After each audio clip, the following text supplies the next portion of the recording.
Well, this is a series I couldn't keep my hands off of. It's a matchup from the IEM Katowice, of course, as are all of our YouTube exclusives for the next little while. This one is something that I didn't get to cast, but I heard was awesome. So let's see what it's all about. To the top left-hand side, our blue Terran player on Port Alexander is Maru. And he is going up against the red Zerg. In the bottom right, Dark. If you guys enjoy these YouTube exclusives, if you end up enjoying this video, don't forget to leave a like. You can subscribe to the YouTube channel as well. We're going to try and push for 7,000 subscribers. Let's go. And of course, you can leave a comment down below. I am asking you guys lately, what series from IEM Katowice would you like to see me covering in these YouTube exclusives? Let me know. If you don't let me know, I can't do it. Well, I can do it, but it might just be random. If you let me know, there's a very good chance I'll get on it. You know, whether it was something from the mainstream you didn't get to catch or so, if there's interest in it, I'll cast it. Put it that way. Hatchery dropping down here from Dark as we set up into this TvZ, Terran versus Zerg matchup for this best of 3 series from the group stages. Dark, generically, in ZVT has always had a bit of a crazier style. He's always been the player who won't be afraid to mix in those all-ins, to get very aggressive, to play a roach-based style if he has to. While on the other side of things, you look at Maru.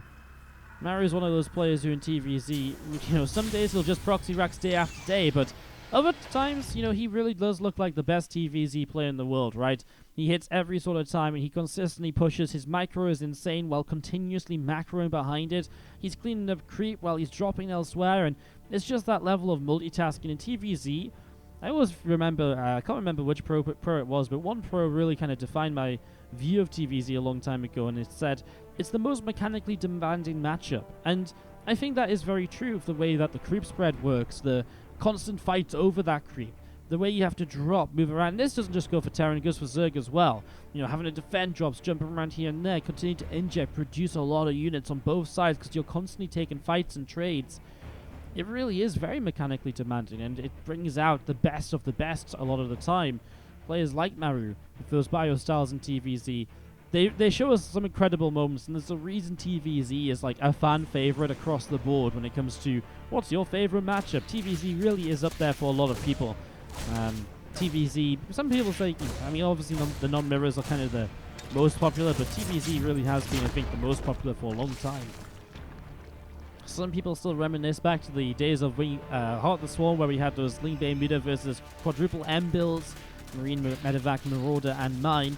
And it was, you know, those epic kind of slugfests where Zerg never really got up to Hive Tech or anything, and it was pretty epic, it was pretty awesome, don't get me wrong, but the game is, or the matchup is in a really interesting place now because it's got a lot of variety and diversity to it.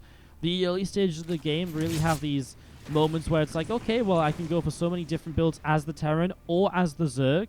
You know, as, you know, later in the game as well, you're not just stuck consistently having these back and forth consistent fights. Sometimes that happens, but you generally see players teching up as well, so while we still get some of those awesome fights, there's still more of a story to the matchup rather than just getting stuck in the mid-game, which has its own strengths as well. I think as an overall kind of, you know, gameplay, you know, looking at it in a gameplay perspective, it has its own positives. We do see Dark here opening up with a Rotron and extra gases on the natural expansion already. As Maru just opening up pretty safely here with the Cloak Banshee setup here on Port Alexander. So with the Cloak Banshee already coming in, we see actually a couple of Hellions and a Reaper able to clean up those Zerglings on the top side. Marine obviously able to pick away through the Overlord as well. But yeah, just going straight in the Cloak Banshee, it keeps you very safe in case Dark does get aggressive with those roaches. It's a real kind of, you know, cover all my tracks sort of setup where you're going to be able to make sure you're not going to be caught off guard. It's very good defensively. You can harass very well with it as well. And obviously for someone like Maru, staying safe until the later stage of the game is generally a good direction to go.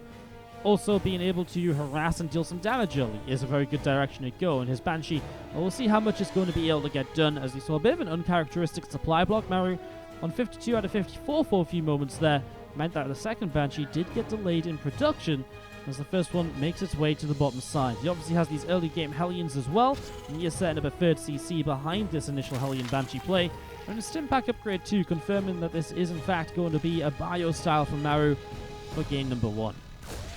Obviously Dark already with the first Ravager or so out, although this one went wandering a bit too far forwards. It will go down. Dark making another mistake here. That's the second Ravager getting picked off right away. Hellions chasing in, will get the kill. The Roach is trying to wrap around, didn't quite find it, and now the Banshee shows up. Doesn't go to a mineral line, just putting some pressure onto the Roaches. Nice kills on the Ravagers. Those are expensive units. 100 gas apiece. Once they've morphed, build a Roach, then morph into a Ravager. Really expensive. So to kill a couple of those with Hellions of all things, well, that is just a bit of a mistake from Dark, letting them be too exposed, too out in the open. Definitely not how you want this to be. Meanwhile, Hellions still poking up on the top side. Roach is in position to deflect for the moment, though. Behind is the very typical engineering bay barrack setup from Maru. Siege tank production as well, because he's seen Roaches. So siege tanks will be a bit of a priority here for him. Banshee's going to come into the main, try and grab a couple of drones, and he'll get just the one. Drones pull away pretty quickly, and obviously with the Spore Crawler for detection, the Queens are able to put some damage onto the Banshees. So you don't want to overcommit with them. Comes in the natural too. Similar idea, just poking at the edges so the Spore can't do damage. It's only the Queen damage output. But the Spore does still provide detection, so you can't just sit there forever. And of course, Dark pulling a few of the workers away in deeper into the mineral line does a little bit more as well. As the first Banshee runs out of cloak energy, it will start to head back home. And I love the fact that Maru has kept his Hellions alive here as well, by the way. It means that they're going to be used in a future engagement, and it really is something where, rather than just losing them or kind of giving them up for a couple of drones, they're going to actually provide quite a lot of, tankiness in an upcoming fight. It actually creates a couple of opportunities here or there. Maru got really going for extra drones, does get punished with the Overseer coming in off of the lair. Means that, obviously, the mobile detection is there, and Dark can continue to chase the Banshee and get the kill with those Queens. That was nicely done as the Changeling will drop down. Dark just scouting with the Overseer in the main base as Maru has gone straight to his third CC. That's in position now. The fourth hatchery dropping down from Dark. And we're setting up for a nice old macro game at the moment, it seems. Roach-based style against the Bio tank. As Maru will start to kick it up a gear in terms of drop play. A couple of medevacs heading to the bottom side. It's his first drops of the game coming across. We'll find an Overlord here. Generally, at this sort of level, dropping off for an Overlord kill is generally seen as something that's worthwhile committing to. By the time you've gone through the Overlord, there's already going to be units here in position to deflect this. So the Queen's dealing some good damage, and Maru is pushed away. Maybe now backing away, he thinks he can get this Overlord kill still. So maybe that's going to be his goal as he does boost towards this. And he just flies past it again, really? Okay, he doesn't load. Overlord will be in some trouble here. Meanwhile, Baneling Nest on the way up as well. This Overlord actually still hasn't been chased properly. The Maru has really been a little bit lackluster in the initial stages of this. I really feel like this Overlord could have definitely gone down. Banshee up on the top side finds another couple of drones. Roaches will push the drops away here for the moment, though. Maru just going to boost away from that. As Combat Shields finishes, Maru has a huge upgrade lead. 1-1 upgrades against 0-0, and it is melee upgrades for choice from Dark. Probably switching this into Ling Bane as a follow-up, and then in towards Ultras as the Hive tech choice. Infestation Pit has already started up, so moving in towards Hive and Ultras. We're talking about that being a reality at the 11-12 minute marker of this game on Port Alexander. Setting up in towards this here as we see the Marines and the tank. Coming around the top side, tank will siege. Ling is going to press forwards, and Corrosive Biles dropping down. Will pick off that siege tank here, so siege tank goes down. Ravager gets picked off, and a couple of tanks going to unsiege. It's going to be a big drop for Maru, loading up into all of these medevacs to come around the bottom side. Tell you what, Maru has not started 2-2 upgrades, so being a little bit sloppy with this here. Not getting his 2-2 started right away gives Dark a bit of a chance to catch back up on the upgrades. Reduce the timing window in which he's going to be weak, and without the upgrades in comparison to Maru. So that is going to be a little bit of a negative as we see Maru coming through the top side of two of these medevacs. Fire going to start unloading tanks. And potentially siege up here already. If he wants to siege up, he might just go for a straight kind of push forwards. Deal as much damage as he can. He still has 1-1 against 0-0, so his Lings are not going to have a great time running into this. Surround or no surround, it's a nice lift up on the tanks to take away a bit of this as well. Good fire into the center of the Marines at least. And you see the tanks still drop back down. Loses a medevac with a tank inside as well towards the end. We'll lose the other medevac too. Marines will be able to chase good stepping as a medevac drop to the top. Gets a couple of drones. Damage on the Spore Crawler. Maru loses a lot of units here, but so does Dark. All of those Lings that went down, you can see the resources lost about a 700 difference in favor of Maru, who's already got a fourth command center moving onto the map. They're both on equal worker counts as well. He's even got a fifth command center here too, so Maru is just going into full-on macro monster mode. Not taking a break, not batting an eyelid. He is just going into this here right now. He's just going to commit hard. As T2 upgrades starting in from Dark. Bat and eyelash.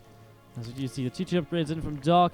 Again, they caught up a little bit compared to the 2-2 of Maru. The adrenal glands on the way as the Hive tech starting to show itself here. And the Vipers, the first real tech off of this Hive. Also, the Ultra's Cavern dropping down from Dark in the front of the Natural. Marines getting surrounded by those Zerglings pretty quickly. Queen's coming forward from Dark as well. Going to push those medevacs away. 5th hatchery from Dark coming in the center of the map. And again, just seeing these Marines of Maru just going to be falling back. Looks like they were just looking for some group spread potentially.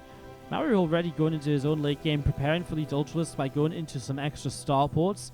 These SCVs will be able to gather up and go forwards as well. Go and jump on towards that mineral line. As we do see more lasers gathering up together. Banshee shot or two. Looking good as well. Going to grab this Baneling also. And the Marines is going to get rid of another couple creep tumors at the moment. Banes continue to morph in right here. A couple of them getting picked off. Lings, Banes, and Ravagers still pushing across the left-hand side. Planetary Forest in the center. The 5th base from Maru is set up. I mean, that's just incredible. The fact he's up on 5 bases at 11 minutes in game. The macro is just intense. Maxed out, 5 bases each, and they've been having fights and skirmishes. Real incredible play here, and this is what happens when you put two of the very best up against each other. And boy, do these guys have a history as well. I mean, WSG Finals in 2018. 7-game series to see who took home a $200,000 first place prize. Yeah, these guys definitely have a bit of a history when you think take that into consideration. We've seen Dark coming in from the right-hand side. Baneslings and Ravagers starting to crash on through. The Marines, the Marauders, the Hellbats from earlier as well. These Hellions still around. Now as Hellbats tanking a couple of Bane shots. You'll see a bit of a Roach counterattack up to the top side. Roaches not that useful in the main army in comparison to Ling and Bane, so nice to get the Roaches up there. Love this Infestor of Dark just sitting up here waiting to be aggressive. Marauders respond to this. I love how Maru just has Marauders built ready to deal with Roaches. Like, it's just like, I mean, of all the things that he'll have ready to defend a counterattack, what's the chances he has 4 Marauders ready against Roaches? That's actually so sick. Obviously, it's just, I think, preparation for the Ultras coming out. He's building a lot of Marauders in general. As you see Ling Bane Rav just starting to push up here. Ooh, the tank shots are good to clean up the Banelings. Kind of necessary because otherwise they were going to connect on a lot of the bio. That tank splash damage really coming through powerfully here in the end as we see extra Banelings morphing in over on this ramp. Couple more Thruster Pals coming down. The Liberator gets picked up. Bio still pressing forwards here. Couple Banes taking some damage. Top right hand side. A Hatchery coming in as well. Now we're going to keep on pressing up into that direction. Another Liberator will siege up on this top side. And again, a few more Banes morphing in. Ravagers, Drones, Vipers, all getting set to go. As we see a little bit of Bio pushing forwards too. Quick Shimmer picked off already. Going to see the spine already getting taken down. The lane's going to continue running forwards. And we're just going to be seeing the Army of Dark gathering around. Bio here from Maru continues to pull back just a little bit. The rest of the army still getting set to keep pressing forward. Spineclaw in some trouble right away here. Wings and the Banes connecting on towards the rest of this. The Ultras coming in as well. Another siege tank from Maru just setting up on this top side. Big push from Dark coming all the way through this top. Parasite Bombs trying to force the medevacs away and does get a couple of kills. And Maru's able to keep on pressing into this now. Going to be able to take this down, I think. This Ultra very low in the front. I just can't believe because if you look at this side as well, I mean, tanks and Liberators here dealing so much damage. There's so much bio left on the top. Banes are now no longer ready to continue fighting. Oh yeah, Chinese is going to push this back with the Lings. I guess mostly Marauders here. Not a lot of actual damage output onto Zerglings. Need a lot more Marines to really deal with this. A Dark pressing forwards. We'll see those Liberators pulling back over to the left-hand side as well. Another Baneling or two being added in. More Marauders being added on. Advanced Ballistics about to complete. And now we're going to be seeing more Libs sieging up in the center of this map. The bottom left corner, Maru already with a 6 base underway. And that's just, again, what's so impressive here. Just continue to set up these bases again and again and again. And this entire map covered with Terran bases here. And the Zerg just really contained. The creep is not even reaching the high ground at any point. The creep in front of this base not existing in front of this base. One single creep tumor. I mean, that's really not a lot to protect those external bases with. And it gives Maru's pushes so much time to get into position, to get sieged up, and confidence. Because does the Zerg really want to attack onto, you know, into this army off of creep spread? Well, no, not really. Not at all, actually. Not at all. As Maru The Bio Army gathering here in the center. Ling, Bane, Ravager, and Ultra. Still maxing out for Dark, but he's not had much of a chance to switch up into anything else. He's not been able to build a Spire yet, even, to get Corruptors out to deal with those... I would deal with those Liberators, of course. I mean, the Ravagers can deal with them to some extent, but there's only so many corrosive bars, and you're going to lose a lot getting them into position every time. Dark's going to jump on this army of Maru, which is a bit unprepared. Banelings will crash in this time. Thanks for not siege. Liberators took a moment or two. Nice siege there to minimize the parasitic bomb damage from that Liberator. Doesn't want to splash it too heavily onto its friends. We'll siege up again. Not quite dead yet as Maru presses forwards. This is going to be a real testing moment because the push in towards this forward base could be very costly. Let's see tanks sieging up. More Liberators getting ready to go. The Bio will split. Again, it's off of creep though, so Maru's very happy to sit here and fight. And as Dark pulls away, Liberators get even more Ultra kills on the back end of this. Again, this Bio just trades so well so far. The Bane's not really connected on more than just a couple of Marauders. Maru splits away brilliantly in the last moments. Ultra's still pressing through. Dark just continue to try and fight into this here. Corrosive bars need to try and go down. A couple of abducts on Liberators. I mean, they can just re-siege instantly, so there's not actually any kills there. It's just repositions. Now Corrosive bars will come down and he'll be able to capitalize a little bit more, so Maru and Dark really going neck and neck at each other's neck growth here. 23,000 resources to 26k. Maru definitely trading a bit better. And with that strong economy, these consistent trades means that he could just keep rebuilding again and again and again. Liberator sieging up once more. Corrosive bars just missing that Liberator up on the high ground. Maru with even more command centers on the way in. He's got so many orbitals at his expense here. He really do what he wants as those Liberators actually getting damage to a Spore tank on the high ground saves him. Feels like Maru's got Dark in a bit of a chokehold. And Dark is slowly kind of running out of air. Really running into some trouble here as we do see this forward. Hatchery getting taken down. Second going to come in from the top side. Ultras and Banes and Ravagers running through the Vipers.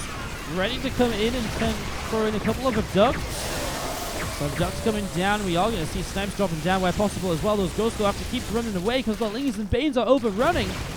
Maru has a supply lead coming out of this though, and so it's just a matter of getting back to reinforcements, regathering, and going for another push here.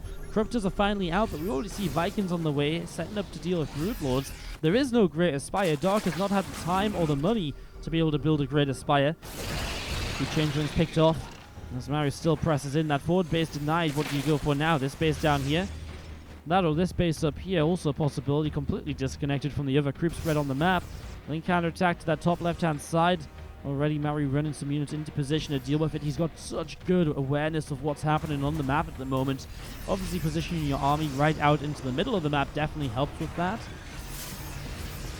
The Liberators continue to set up. Ghosts pushing down in towards this hatchery now. So hatchery going to take quite a bit of damage. Will be falling here in the next few moments.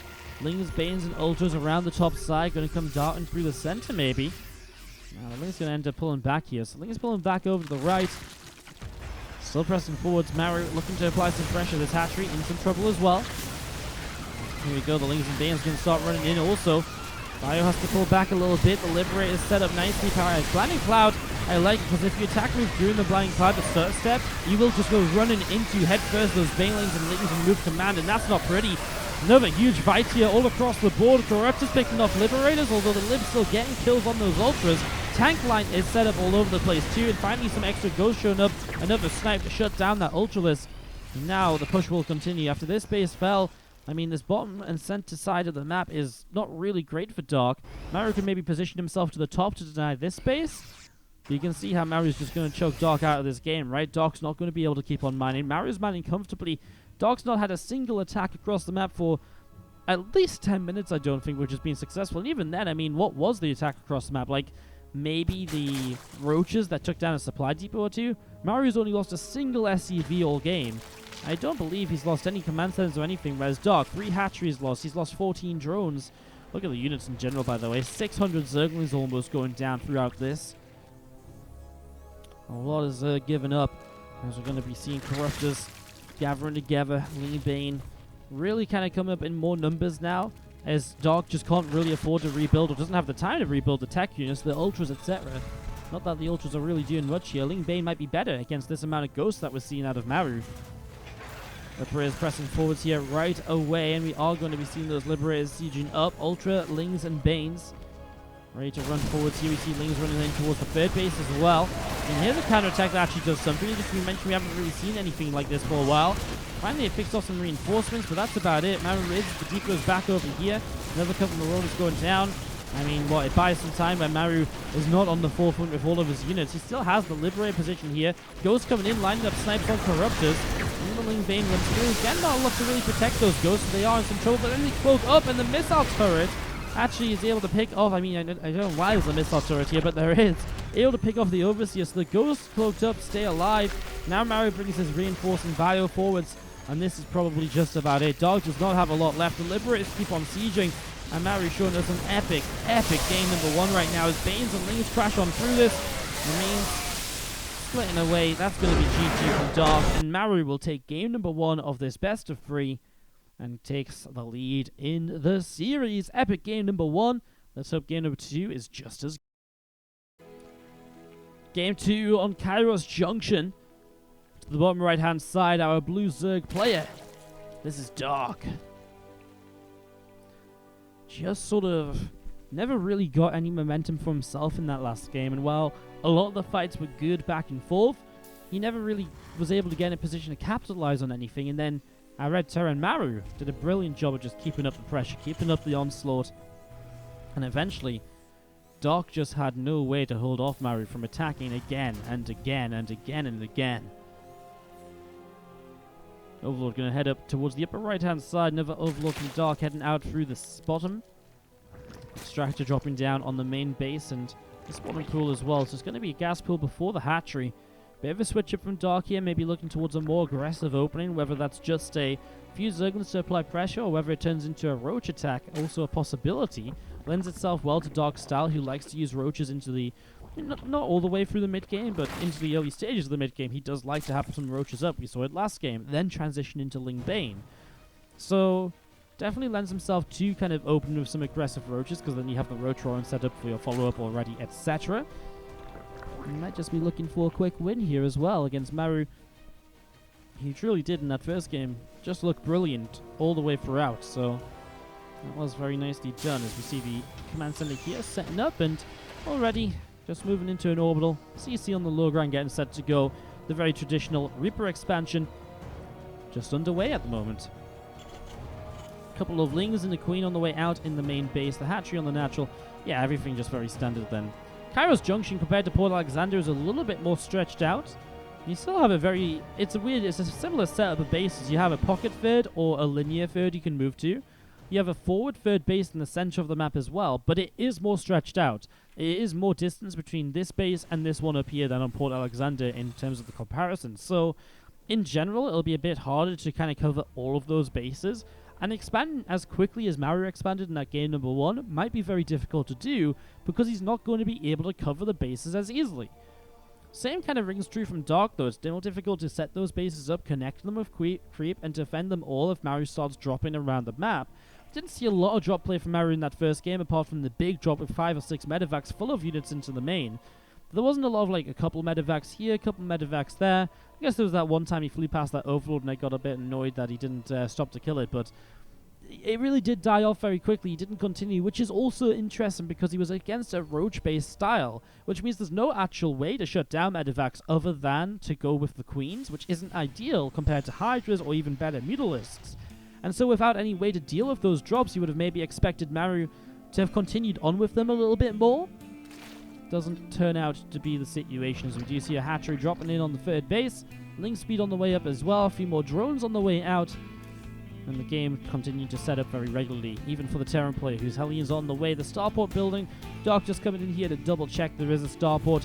That's good information because it means that it's not up against a third CC, which is actually one of the big builds you could go for here as Maru if you just stay on a single gas. Obviously, we know he's on double gas with Dark. It's very hard for him to see that without the Overlord coming very deep in the main. But we've seen the starport, he gets that information and is able to move back out in time to stay alive as well. Well, Dark goes into a lair pretty quickly once more as we see the third hatchery coming up on the third location. It's about halfway done already. Aliens coming forwards here, and Well, Maru looking as though he might want to try and dive in, but the Zergling's in position. This is going to be a real unsuccessful dive. Ling's in position, Queen's already dealing damage, and this is nothing more than a couple of Zergling kills. Not even a drone at the end, I don't think. Very, very good defense from Dark, and Maru just giving those Hellions up. No sort of, keeping them alive like we saw in that first game. Obviously felt as though he had an opportunity to kill some drones, but it was anything but that. As now Dark going in towards the Baneling nest. So Dark definitely trading better early game. Only a few Lings lost for 4 Hellions and a Reaper, and it takes away a lot of Maru's map control as well. Only 2 Hellions remaining, and it also means Dark just has the freedom to push the creep out. Doesn't have to worry about keeping his Queens in position, so he can push creep out more easily as well. A lot of little positives in that regard as we see the Stimpack starting up from Maru here. Going into that bio once again with the Cloak Banshee play as an opener to try and take some control, get some harassment done, and to get set up.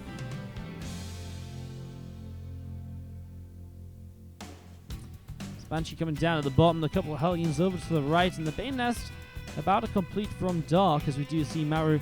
Still the couple of Hellions that are left just prodding around.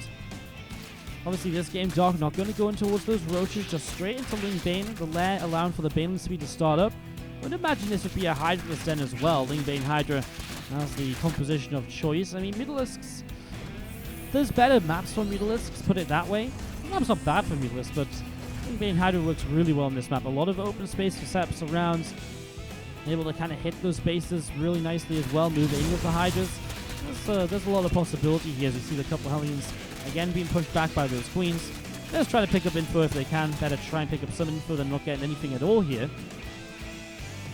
Banshee coming through the bottom. A second Banshee from Maru coming across as well. So it looks like those Banshees have waited until they're joined up together to come in and it deals some damage. Moving in towards the main. This top side of the mineral line is very exposed, but obviously you don't naturally come into the top side. You come in on the left, which is why the Spore Crawler is positioned there. It's a very good position. The Queen will take a couple shots. Obviously, got to be careful with the Queens. It will go down if you're not careful. And there are a couple of drones picked away at as the Banshees find themselves in that abusable spot. Oh no! There's no detection on this natural. Well, there is a less. There must be an overseer on the lane. It is coming in from the third base. And Maru knows that, which is probably why he doesn't go as far into the natural as I thought he might. It's so tempting that you see no Spore Crawler just jump in and just go for like a ton of drones, but no. Keeps the Banshees alive, means they can attack again later. They can even come out and clean up some creep spread now. And he doesn't even drop a scan to go for some of this. So that's nicely done. There's going to be some bunch of creep cleaned out. Although there's still some good creep spread out in the middle of the map as well, which those couple of Hellions are trying to stop from advancing further forwards. There's a Hydraless den being built as well, with the 4th hatchery from Dark coming to completion very, very soon. Well, Maru has the free bases set up. We see some Marines, tanks, and Medivacs coming across over to the right-hand side. 2 Banshees down on the bottom, picking their way through this Queen. The Queen will fall. The Queen coming across as well. And again, those few Zerglings just running around at the moment. Scan, picking away a few of these creep teamers. Baneling's going to be under fire as well. So a lot of Banes going down right here. Hatchery in some trouble. Hatch will fall in the next few moments. 2 Lings and Banes starting to run on forwards. And we've seen those Banes taking a lot of damage so far. More damage being dealt. So many Banes dropping down here. It's a good position with the siege tank. Maru gets a really good engagement to begin with. And this 4th hatchery may very well go down. Maru very responsibly pulls back as the Queens pull in. He's not overly eager to jump in on this, but I tell you what, there's not really any anti-air here, so the Banshees see cloaking up. Well, if the Marines hadn't gotten the hatchery kill, the Banshees definitely would have done. Backing away now, those Banshees can uncloak, start to build up their energy once again. He's relocating around through the center. Maybe he wants to push in to this sort of a weird spot though, because the rocks are down, so it's hard to get in position on the 3rd base. It's so far set back on the creep. And we're just going to press in. A scan reveals a couple of creep teamers up top, but not much. He is going to go for this little choke point here. Obviously very surroundable if Dark can just get some units around this left side. Hydra's about to get Hydra range. 1-1 melee upgrades finishing now as well, which is something Dark was missing. His upgrades again, it was the same in the first game. The upgrades were very late for Dark in comparison to Mario's SCVs. Will pull into fight. Marines coming in to reinforce this position as well. So his counterattack seems to be getting quite a lot done. 11 SCVs down and counting still as the Marines just not cleaned up the Zerglings very quickly at all. Mario's going to lose an entire mineral line as Dark, well, he does keep a 3rd base up for the moment. Those Lings go darting away up through the top side. Marines, tanks, and Medivacs and Maru out through the center. And again, the Marines and tanks over here able to pick up a few more Zergling kills. Well, Maru loses a lot of workers. And Dark definitely puts himself into a bit of a better spot to deal with this now. Building a new Hydra's den. That actually got sniped down. Didn't see that, but obviously happened during this run by or during the 4th base kill. Didn't actually notice. Well, that's kind of a big deal, though. 4th Hydra den being lost means Muscular Augment isn't on the way, so the Hydras are very slow to reposition. Another Ling run by. Not a completed wall off in the natural from Maru. He will stem some Marines towards it, but it's going to be another few SCVs going down. And Dark is definitely keeping Maru on his toes at the moment. Marines, tanks pushing in. This hatchery going to take a little bit of damage. So hatchery already starting to go down. Ling is taking some shots as well. Hatchery is going to fall. So hatchery going down. We see that scan. This hatchery going to be finishing up. And tank has cleaned up a few more of these Broodlings. We have Lings, Banes, and Hydras. We're going to press on forwards. Come on in towards the center of the map here. So this is still dangerous. There's still no Hydra speed. Hydra Den set up. He's building another Hydra Den again. I wonder if he just thought he hadn't built it or something. Dark really persistent with the counterattacks, continuing to move across the map. Does mean it's a lot of Lings that are not set up to deal with the push forwards from Maru, though. They're going to storm straight into the natural, however. Shank gets a couple of shots off. There's a single Bane mix in here as well, because a lot of SCVs low, so it'll drop very quickly. Again, Maru losing so many workers this game. This is now 42 workers lost in a 10-minute game. Pulling back here, he is on creep as well. The tank's getting some good shots off initially, though. I tell you what, there's only really Hydras here. The Hydras without Muscular Augment taking a lot of damage running away. They have no missile upgrades either. And plus 2 attack is done from Maru, so he has a bit of an upgrade lead. So despite the lack of workers from Maru, he's going to pick off the 3rd base as well. And this consistent pressure, this consistent push in, might be starting to break Dark down. Another few Lings to the top, won't do much. Maru will move his way back up to the top as well, find some overlords and the hatchery, forces that cancel instantly. Dark's 3rd base will now be this one on the bottom side, which he's gotten set up throughout all of this. But Dark's also missing gas mining. He's not got any gas on his 3rd base, obviously. He's only got 1 gas geyser in the main. And so Dark doesn't really have what he needs to build here. And he's supply block too, so suddenly Maru's army supply is catapulting into the lead. Tank fire here initially as Maru splits off of creep against those Banelings. It's wonderful to watch. As you see, the reinforcements will stream in as well, chasing down those Hydras. And Dark just doesn't really have anything here as the Zerglings taking a lot of damage. The Banes getting picked away at 2. The Hydras taking some more shots. And we are going to be seeing Dark just getting cleaned up right now. More and more Banelings going down. And Maru's just going to absolutely just run through it. I mean, those Hydras on their own, obviously nothing to tank for them. They go down very quickly. Dark types GG and Maru 2-0s Dark in this best of 3. An incredible performance just in that first game, a consistent onslaught. And it's the same in game 2. You just don't give Dark a moment to breathe, even though Dark's continuing to run by. Lesser Terran players would have ran back home, dealt with the run-bys, then tried to keep on attacking. But Maru keeps the attack going, trading well enough to make it work out. Beautiful games from Maru here. Guys, again, if you enjoyed the cast, do not forget to subscribe to the YouTube channel. Don't forget to like the video. Helps us with the algorithm and getting some more views and growing this whole thing. And, of course, let us know in the comments what series you'd like us to cast from IEM Katowice. Thanks for watching here today. This is Maru Dark. We've got more coming up on Saturday. Every Tuesday, Thursday, and Saturday, we're releasing these YouTube exclusive